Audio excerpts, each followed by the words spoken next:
అందరికీ good morning. నా పేరు వచ్చేసి మొహమ్మద్ కదీర్. ఇక్కడ చూడండి, ఇక్కడ పవిత్రమ్మ గారు ఉన్నారు. నారాయణఖేడ్లో ఉన్నాము.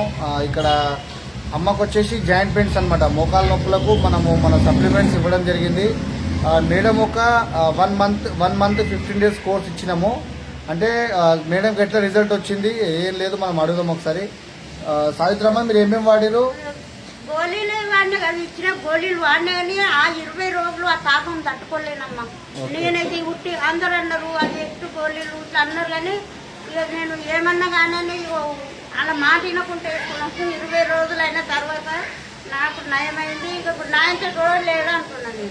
20 రోజులు నొప్పి పెరిగింది, ఆ తర్వాత నొప్పి తగ్గిపోయింది. ఎందుకంటే వేసుకున్న గోళీలు అన్నంత బాధ ఉండేది, నడవరాలేదు, అడుగు పెట్టరాలేదు. ఇప్పుడు ఎట్లున్నది? ఇప్పుడు ఎట్లా నడుస్తున్నారు? ఇప్పుడు నొప్పులు తక్కువ ఉన్నాయి, మంచిగా అడుగు లేపస్తుంది, ఎట్లా ఫ్రీగా నడుస్తున్నాను అన్నమాట.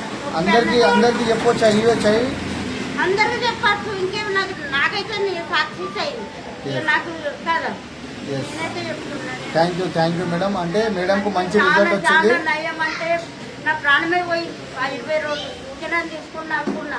ఆ అమ్మలతో కూడా కొన్ని రోజులు బంద్ చేసి తట్టుదు వాళ్ళకి నీకు ఫోన్ చేసిన ఈ గోళీలు వాడన్నా, నేను దవాఖాన పోవన్నా, ఇంజక్షన్ తీసుకోవాలంటే ఇంజక్షన్ కూడా తీసుకున్నా, 3 తీసుకున్నది. మరి ఒక జ్వరం గోలు కూడా వేసుకున్నా. అంతకు మించి నేను ఏం వేసుకోలేదు, గోళ్ళు వేసుకున్నాను. ఇప్పుడైతే ఆరామున్నది. ఆరామున్నా నాకు. సరే, మరి అంత దూరం వాడ